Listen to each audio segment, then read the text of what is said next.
على النبي المصطفى وعلى آله وصحبه أجمعين أما بعد. السلام عليكم warahmatullahi wabarakatuh. So alhamdulillah, nandito naman tayo sa pagpapatuloy ng ating pagtalakay kaugnay sa ating relihiyong Islam at pag-usapan natin ang isa sa mga mahalagang usapin at napapanahong isyu ngayon, ang kaugnay po sa ano ang pananaw ng Islam sa korupsyon. So mayroong ang corruption kasi tinatawag din itong pagnanakaw. Ang pagkakaiba lang nila sa pagnanakaw, ang corruption na to ay kayamanan ng mga tao o ng bansa. So nakapublic siya, pinag-uusapan ng mga matataas na mga politiko ang perang to, pagkatapos ay nagsisinungaling sila at ninanakaw nila yung pera. So sa batas ng Islam, inahatulan ito ng ta'zir. Kasi po, yung pong sinabi ng Allah Subhanahu wa Ta'ala sa Quran na as-sariqu was-sariqatu faqta'u aydiyahuma. Yung puputulan ng kamay ay may mga kondisyon ito bago maputulan ng tao ng kamay. Halimbawa, unang-una, umabot sa nisab yung kanyang ninakaw. Kailangan umabot sa nisab. Which is ang nisab po ay rubu'ud dinar. Rubu'ud dinar, ibig sabihin ng nisab po ng ginto. Kung ano po yung nisab ng ginto at ganun po yung kalaki na ninakaw niya, ay pwede siya maputulan ng kamay. Pangalawa, nakatago yung kanyang ninakaw. Nakatago ang kanyang ninakaw. Nakalagay talaga sa mga lagayan at hindi sa public na lugar. At binasag niya halimbawa yung bolt, binasag niya yung salamin o yung alkansya o kwarto, sinira niya. Pangatlo, siya po ay nasa tamang gulang na po. Yung nagnakaw ay nasa tamang gulang na po at hindi po siya bata na hindi po niya alam at nasa matinong kaisipan. Pang-apat, napatunayan na ito ay ninakaw niya sa pamagitan ng pag-amin. Kapag inamin nagnakaw, na siya ay nagnakaw, mapuputulan siya ng kamay. O kaya, hindi niya inamin pero nakita siya ng dalawang lalaki. May sumaksi sa kanya na dalawang lalaki. So, siya ay mapuputulan ng kamay.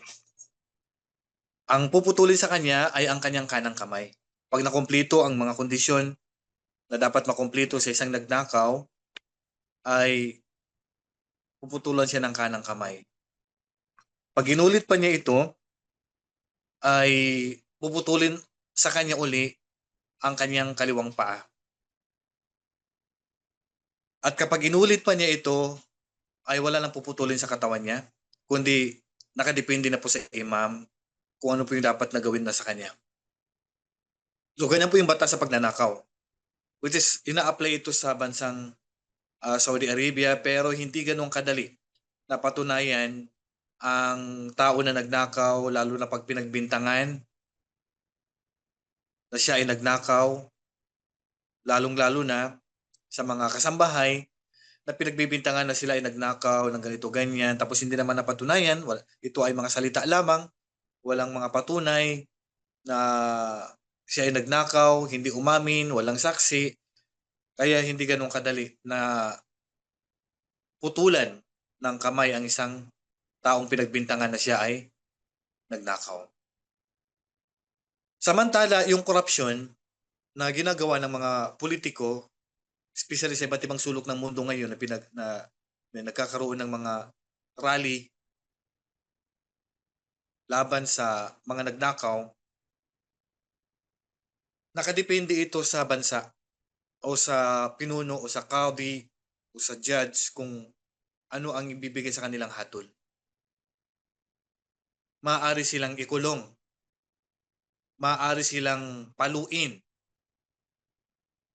At paano yung pera na ninakaw nila? Sa batas ng Islam, siyempre, ano man yung pinagkatiwala sa atin ay dapat nating ibalik. Kabilang sa katangian ng hipokrito, pagka siya pinagkatiwalaan, ikaw ay public servant, ipinagkatiwala sa iyo ang pera ng bayan, pera ng tao, pera ng bansa. Kaya naman, gamitin mo ito sa kung saan ito gagamitin.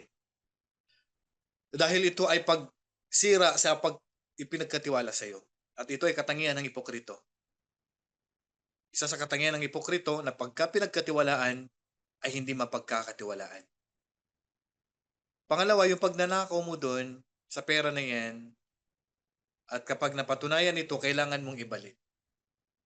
Kailangan mong ibalik ang pera na iyong ninakaw. Kaya naman, sa batas ng Islam, kapag napagbintahan tayo o binibigyan tayo ng pera ng isang magnanakaw, bibigyan kanya ng pera mula sa kanyang ninakaw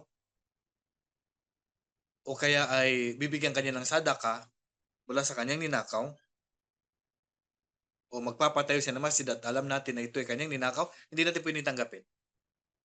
Hindi natin pwedeng tanggapin ang kanyang ibibigay sa atin. Halimbawa, ibibinta niya sa atin yung cellphone. So alam natin ang kanyang bibintang cellphone ninakaw o inagaw. Alam natin ang kanyang ipapatayong masjid sa lupa natin ay inagaw o ninakaw, hindi natin pwedeng tanggapin ito kasi pagkikipagtulungan ito sa bagay na ipinagbabawal. Kasi ang ninaka, yan ang pagkakaiba ng bibigyan ka ng pera galing sa nakaw at bibigyan ka ng pera na galing sa riba o galing sa sugal. May pagkakaiba po yung dalawang yan. Kapag bibigyan ka ng pera na galing sa sugal ng isang tao, nagsugal siya, nanalo siya ng sweepstake, nanalo siya sa sugal, kinita niya mula sa riba, kinita ng non-Muslim mula sa paninda niyang baboy, at bibigyan nila tayo dito. Siyempre nagkaroon din ng opinion ng ating mga ulama at ang pinakamalapit sa tama ay pwede natin tanggapin. Kasi ang pagbabawal ay direkta lamang sa kanila. Nanalo siya sa sweepstake. Tapos biglang sabi niya, ito balato mo. Nanalo siya sa sugal. O sabi niya, kunin mo to. Napanalunan ko. O kaya ay mga kinita na mula sa riba. O binta ng non-Muslim mula sa kanyang mga paninda na mula sa baboy. Kung bibigyan niya tayo doon, ay walang problema na tatanggapin natin yon. Ang mahalaga, hindi tayo nakipagkunsyaba o nakipagkasundo sa ginawa nila na yon. Walang pagkikipagtulungan na sasabihin mo, ito yung pera ko, pag nanalo, bigyan mo ako, huwag mo kalimutan. So walang ganon. Kasi kung may pagkikipagtulungan, bawal pa rin yun. Kasi sabi ng Allah subhanahu wa ta'ala, wala ta'awanu alal ithmi wal udwan. Huwag kayong makipagtulungan sa gawain kasalanan at kahalayan. Pero kung bibigyan ka niya na galing sa napanalunan niya sa sweepstake, galing sa napanalunan niya sa sugal, kinita niya mula sa riba, ay pwede natin tanggapin yon. Pero may pagkakaiba sila sa galing sa korupsyon. Kung ang pera na ibibigay niya sa iyo, si congressman, ibibigay niya sa iyo, alam mo, sa sarili mo na galing ito sa ninakaw. Halimbawa, sa Pilipinas, mula sa mga project, mga flood control, mula sa mga pera na hindi naman sa kanya, o kaya ay binintahan kanya ng cellphone na galing sa nakaw, o galing sa inagaw, in-snatch, tapos bababa yung bigay sa'yo, kasi nga, ninakaw nga, o kaya ay malaki ang ibibigay na sa'yo kasi nga malaki ang ninakaw niya, pwede ba natin tanggapin? Kasi hindi naman tayo nagnakaw o hindi. Hindi natin pwedeng tanggapin. Yun ang pagkakaiba. Kasi ang ninakaw ay hindi niya pag-aari yun. Ang ninakaw ay kailangan niyang ibalik ito sa may-ari. Kaya kabilang sa pagtatawba, pagbabalik loob sa Allah subhanahu wa ta'ala, siyempre may tatlong kondisyon yan kapag ito ay karapatan ng Allah. At magiging apat ang kondisyon niya pagkarapatan ng nilalang. Kapag nagkasala ka sa Allah subhanahu wa ta'ala, may tatlong kondisyon ito upang tanggapin ng Allah.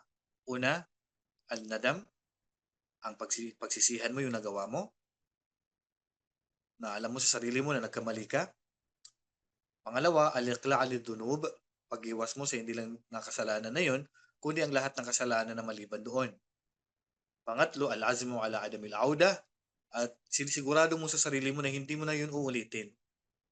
So tatanggapin ng Allah yung tawba mo.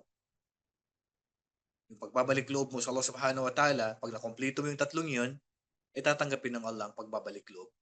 Yan ay kung ang kasalanan mo ay karapatan ng Allah. Naiwanan mo yung sala, hindi ka nakapagbigay ng zaka. So, kung ang kasalanan na ito ay karapatan ng Allah subhanahu wa ta'ala, ay tatlong kondisyon ang dapat na makompleto para tanggapin ng Allah ang tawbah o pagbabalik loob. Pero kung ang pagbabalik looban mo ay may karapatan dito ang tao, involved dito ang karapatan ng tao, inagaw mo yung kanyang kayamanan, inagaw mo ang kanyang lupa, ninakaw mo ang kanyang cellphone, o anumang bagay na galing sa tao, mapakapitbahay mo yan, kahit na hindi pa Muslim ang may-ari nito, kahit na ang nagmamay-ari sa kayamanan na ito ay hindi Muslim, at pinagnakawan mo dahil sabi mo hindi naman to Muslim, baka pwedeng pagnakawan, ibabalik mo pa rin yun sa kanya. Pang-apat na kondisyon na tauba mo ay kailangan mong ibalik ang ninakaw mo. Kaya naman sa mga magnanakaw sa gobyerno, ang nangungurap o mga nagnakaw sa pera ng kaban ng bayan, hindi naman nila pera ito, mahigpit na ipinagbabawal ito sa Islam. Hindi mo pwedeng sabihin na ito ay pera naman ng mga non-Muslim. Ito ay pera naman ng bansa. Wala namang pakialam ang bansa dito. Hindi mo pa rin pwedeng nakawin. Hindi mo pa rin pwedeng kunin na wala sa karapatan. Ang sabi ng Allah Subhanahu wa Ta'ala, ya ayyuhalladhina amanu la ta'kulu amwalakum bainakum bil batil. Wala ta'kulu amwalan nasi bil batil. Huwag niyong kakainin ang pera sa pagitan ninyo na walang karapatan. Huwag niyong kakainin, sabi ng Allah Subhanahu wa Ta'ala, kayo mga mananampalataya, ang kayamanan ng mga tao na walang karapatan. So hindi natin pwedeng kunin ang kayamanan ng sino man na walang karapatan. Maliban lang kung dumaan ito sa negosyo, dumaan sa bintahan. Kapag nagkaroon ng bintahan sa pagitan nyo, at pag-aari naman niya yung ibibinta niya, siyempre yung kayamanan na yun sa kanya, hindi mo naman pwedeng kunin yun, maliban pag bininta niya sa'yo, na napagkasunduan ninyo, so yun yung magiging halal sa iyo. Kaya kabilang sa pagtatawba, yung pagbabalik loob ng Allah, sa Allah Subhanahu wa Ta'ala ng mga taong nangurap, ng taong nagnakaw, ay kailangan talaga nilang ibalik yung pera. Kailangan nilang ibalik yung pera. Hindi pwedeng uh, ikukulong lang tapos hindi niya ibabalik yung pera. Pero kung hindi niya may babalik, siyempre magiging utang niya yon. Kailangan niyang bayaran yon. Kasi hindi niya pag-aari yun at hindi niya pera, yung pera na yon na kinuha niya mula sa kaban ng bayan.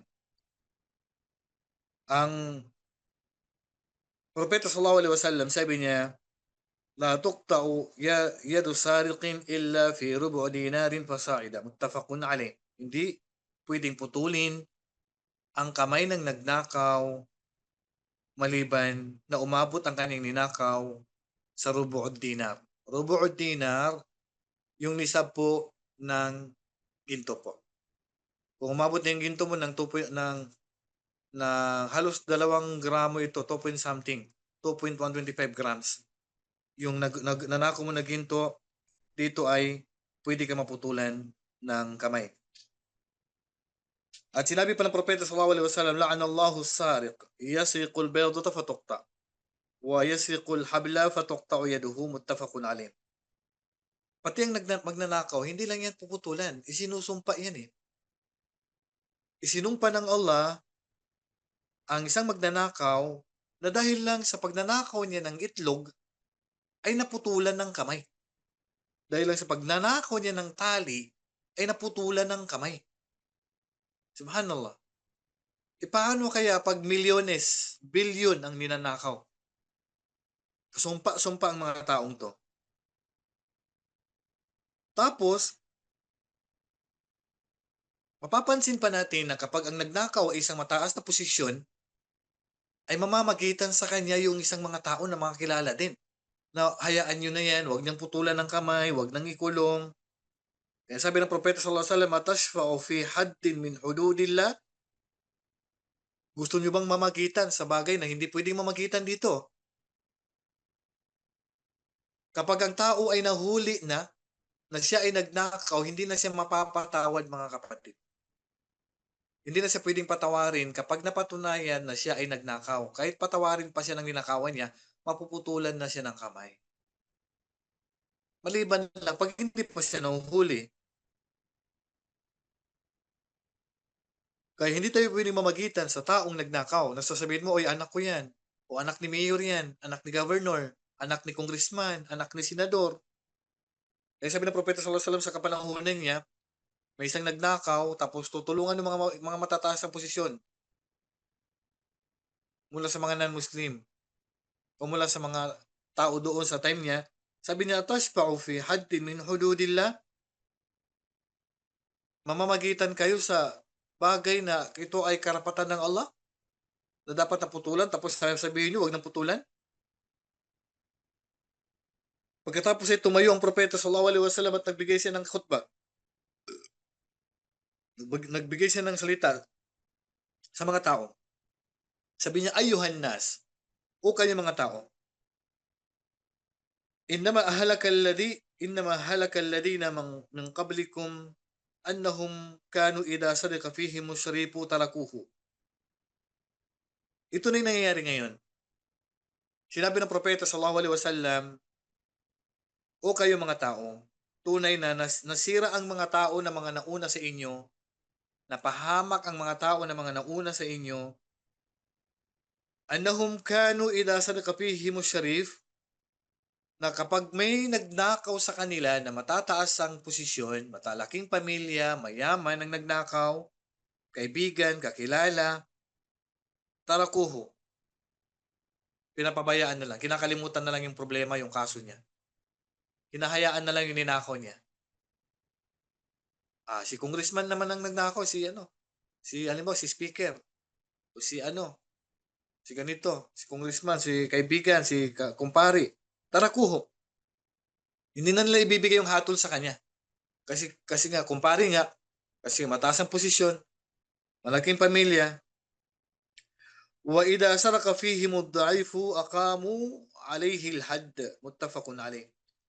Pero kung ang nagnakaw sa kanila ay mahihina, maliliit na mga tao, ang bilis hulihin ng pulis. Ang bilis putulan ng kamay. Ang bilis ikulong. Ang bilis ng hustisya. Pero kapag malalaking tao ang nagnakaw, ay napakatagal ng hustisya. Subhanallah, mga kapatid, nakakalungkot na may mga ganitong mga kalagayan na nakikita natin sa panahon natin ngayon. Subhanallah. Alam nyo, kahit gaano kayaman ng tao, kung ang pera kinuha niya ay mula sa pangungurap, mula sa pagnanakaw, walang barakayan. Kahit ipatayo pa niya ng masjid yan, kahit ipatayo pa niya ng madrasa, kahit na ibigay pa niya ng tulong sa mga miskin at may hirap na mga tao, may gantimpala ba si koraptor? Matatanggap ba niya ang gantimpala nito sa kabilang buhay? Bagkus, itatanong pa sa kanya ng Allah ito sa kabilang buhay. Subhanallah. Yung kanyang itinayo na masjid na galing sa ninakaw, inayos na kalsada para sa daanan ng mga tao na keso tulong na galing daw sa kanya at pera daw na galing sa kanyang bulsa, pinatayo ng madrasa ni congressman, pinatayo na masjid ni governor, o tulong na ibinigay ni mayor sa mga mahihirap, pero galing naman sa korap, galing naman ito sa nakaw, wala itong gantimpala. Allah, ang propeta sallallahu alaihi wasallam, sabi niya sa hadis ni Abu Hurairah radhiyallahu anhu, ano sinabi, "Inna Allah tayyibun la yaqbalu illa tayyiban." Sabi ng propeta sallallahu alaihi wasallam, tunay na ang Allah ay dalisay at hindi siya tatanggap maliban sa gawaing dalisay. At ang gawaing pagnanakaw ay gawaing marumi. At hindi ito tatanggapin ng Allah subhanahu wa ta'ala. Kaya naman, anumang pera ang ninakaw ng tao, maging ninakaw nila mula sa pera ng bayan, pera ng particular na tao, kailangan mong ibalik. Kung ayaw mong panagutan ito sa kabilang buhay. Kung ayaw mong maubos ang gantimpala mo sa kabilang buhay. Kaya ang propeta sallallahu alaihi wasallam, sabi niya, "Man kana lahu madlamatun min akhihi falyatahallalhu al-yawm qabla an la yakuna dirham wala dinar." Kapag mayroon kayong bagay na ninakaw sa inyong kapwa, mapanan-Muslim man yan, walang pagkakaiba dito ang Muslim at hindi Muslim. Kasi hindi mo pera yan eh. Kapag meron kang ninakaw sa kapwa mo, mapamuslim man yan, unan Muslim, falyatahallalhu al-yawm. Kung meron kang dinaya, inagawan, ninakaw, lupa man, ano yan? Ibalik mo na sa may-ari nito. Qabla an la yakuna dinar wala dirham. Bago pa mangyari ang panahon na hindi na po tatanggapin yung pera mo na yan, kapitan, congressman, mayor, senador, governor. Hindi na tatanggapin yung pera mo na yan na pambayad mo sa araw ng paghukom. Kasi ang pambayad mo sa araw ng paghukom, yung mga mabubuting nagawa mo kung meron. Ano yun? Meron ka bang sala? Kaya sabi ng Propeta sallallahu alaihi wasallam, atadro naman nil muflis. Alam niyo ba kung sino yung taong nalugi? Bankrupt. Kaya sabi ng Propeta sallallahu sabi ng mga sahaba, al-muflisu fina man la dirhama lahu wala mata. Ang lugi sa amin, ang taong bankrupt ay walang may bibinta, wala lang binta, wala lang paninda, wala lang negosyo, wala pang pera. Ang sabi ng Propeta sallallahu alaihi wasallam, ang tunay na bankrupt na tao, alladhi ya'ti yawmal qiyamati bi salatin wa zakatin wa sadaqatin. O ang taong lugi, bankrupt sa araw ng paghukom ay ang taong nagsala, nagfasting, nagbigay ng zaka, nagbigay ng tulong, wakad siya tamahada, wakalamalahada, wadarabahada, wakatalahada. Pero anong ginawa ng taong to na nagsasala naman? Ang ginawa ng tao na to, sinampal niya si ganito, ininsulto niya si ganito, inagawan niya ng kayamanan si ganito, ninakawan niya si ganito, pinatay niya si ganito. Lahat ng mabubuting gawa niya, ibibigay niya yan. Ipambabayad niya yan. Hanggat sa maubos lahat ang mabubuting gawa niya, tapos na ba? Hindi. Kaya kung gaano kalaki ang ninakaw mo, napakadelikado sa araw ng paghukom kasi napakalaking babayaran mo eh. At kung hindi na magkakasya yung pambayad mo na gawain mong mabuti, yung kasalanan ng taong inagrabyado mo, pinatay mo, ninakawan mo, inagawan mo, sinampal mo, sinapak mo, babawasan naman yung kasalanan niya at ipapatong sa'yo. Kasi wala ka ng pambayad na mabuti. Yung kasalanan niya, idadagdag sa'yo hanggat sa may tatapon ka na sa impyerno. Ganun katindi. Hanallah. Ganyan katindi yung kalagayan ng taong maraming inagawan, kinuha yung kayamanan ng tao, ninakawan, ninagrabyado, sinampal, sininsulto, pinatay. Ganyan yung haharapin nila sa kabilang buhay. At hindi lang yun. Sabi pa sa hadith, nabanggit ang isang lalaki, sumadakara arrajula as-asa agbara, nabanggit ang isang lalaki na galing sa paglalakbay. Kasi ang traveler katanggap-tanggap ang kanyang dua. Yamuddu yadayhi ila sama. Tinataas niyang kanyang kamay sa taas at nagdudua. Siyempre, ang traveler, alam natin at nabanggit ko rin sa aking mga lecture na ang dua o panalangin ng biyahero o traveler is katanggap-tanggap po yan. Walang pagdududa yan. Sabi ng Propeta sallallahu alaihi wasallam, salatu da'awatin mustajabatun la shakka fihinna. Tatlong panalangin na tinatanggap ito ng Allah at walang pagdududa. Kabilang dito ang da'watul musafir, ang panalangin ng traveler. Pero paano yung traveler na to? Na sinabi ng Propeta sallallahu alaihi wasallam, puno ng alikabok ang suot niya, ang buhok niya. Kasi nga naglakbay mula sa disyerto. Yamuddu yadayhi ila sama. Tinataas niya ang kamay niya sa taas at nagdudua siya.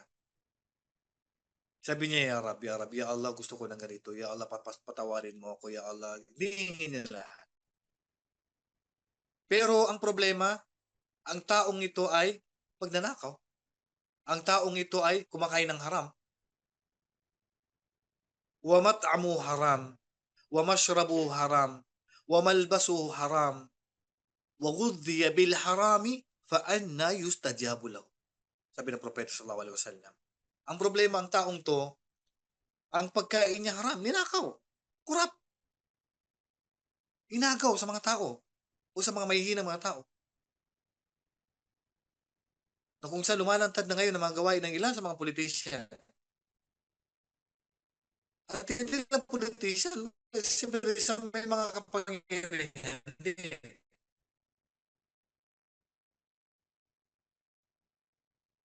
Na ginagawa nila ng karapatan ng mga tao. Ang damit niya, haram.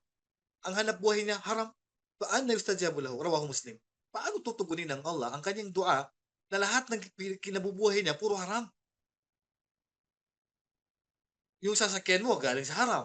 Mayaman ka nga, bahay mo galing sa haram. Kasi kinurap mo yan sa kaban ng bayan. Napakaganda nga ng bahay mo pero ninakaw mo naman. Napakaganda ng lugar mo, ninakaw mo naman. Ang ganda ng mga businesses mo, ninakaw mo naman. Ang ganda ng sasakyan mo, ninakaw mo na. Ano yung mga ganyang kayamanan na puro nakaw? Hindi mo tatanggapin ng Allah kahit anong gawin mo dyan.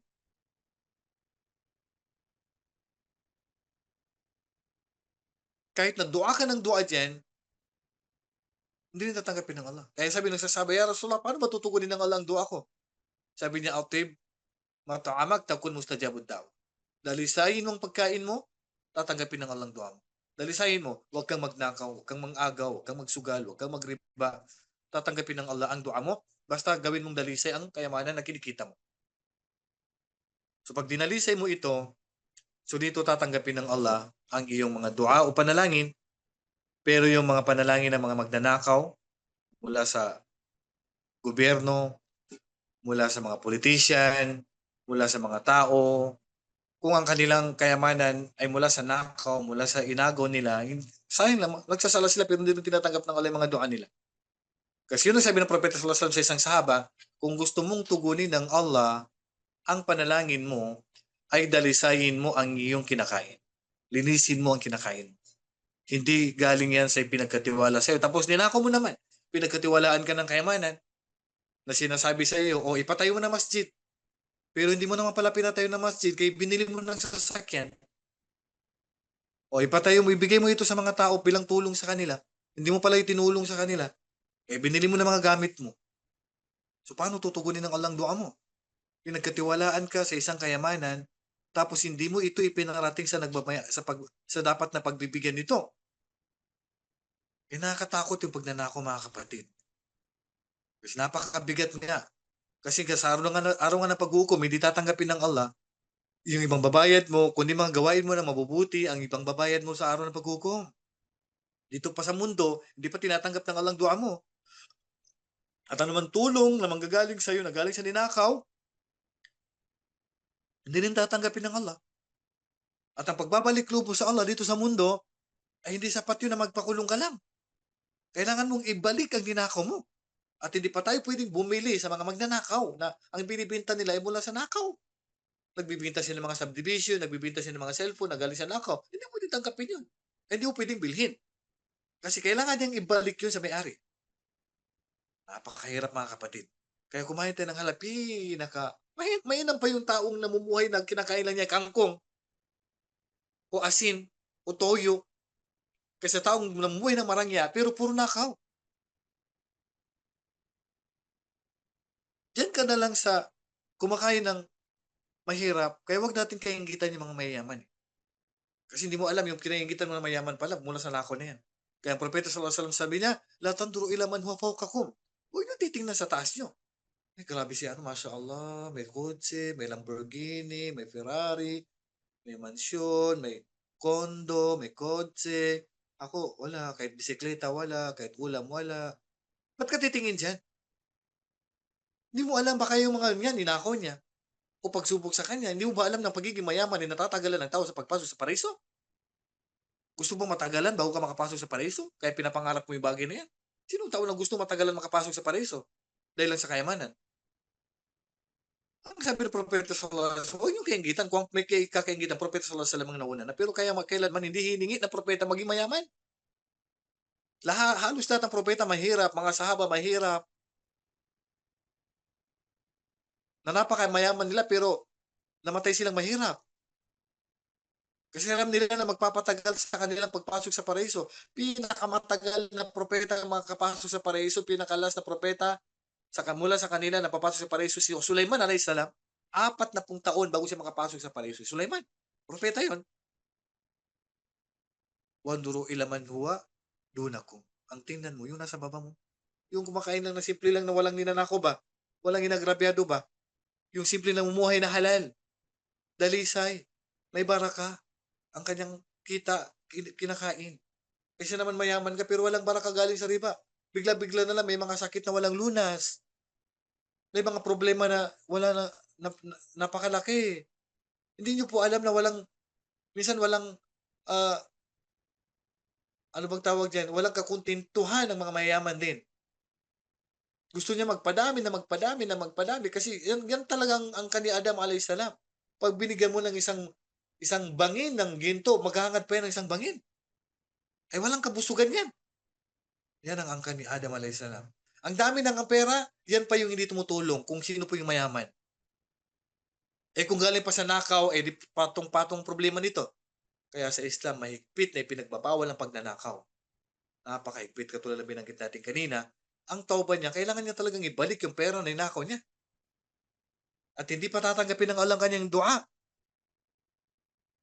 At anumang mabubuting gagawin niya na mga project, mga anumang ipapatayo niya ng mga tulong, hindi rin tatanggapin ng Allah. Aanin mo yun. Hindi rin tinatanggap ng Allah. Sa kabilang buhay, pangbabayad mo, mabubuting gawa mo. Mula sa mga ninakaw mo, astagfirullahal adzim. So okay na po maging simpleng tao tayo mga kapatid kasi fitna talaga para sa inyong kaalaman. Innama amwalukum wa auladukum fitna. Ang inyong mga kayamanan at ang inyong mga anak ay fitna. Kaya pag pinangarap natin na maging mayaman, nakakatakot din kasi walang ulama yan. Walang ustad yan pag nandiyan na yung pera. Kaya huwag natin pangarapin na yung mapunta tayo sa yung hawak na malaking pera kasi fitna eh. Tingnan mo yung mga ano nila, fitna sila. Nilakaw nila milyones. Di ba? Talagang kung hindi ganun kalakas ang iman mo, mapapakialaman mo talaga yung pera na yan. Kaya wag mo nang subukan, ha? Wag mong subukan, sabi nila, kung ayaw mong mamatay. Kasi fit na talaga itong kayamanan mga kapatid. Napaka tindi ng fit na to. Kasi ibiluin mo, pag nahawakan mo, lahat ng gusto mo, makukuha mo na. Gusto mong pumunta sa ibang bansa, gusto mong kumain sa anumang restaurant, gusto mong bilhin, kukuha mo lahat, di ba? Kung saan, di ba, kung tutusin, pinapangarap ng bawat isa na mangyari sa kanya dito sa mundo. Pero idaan natin sa halal na pamamaraan. Huwag sa bagay na hindi po pinahintulutan ng batas ng Islam. So yan lang po mga kapatid. At kung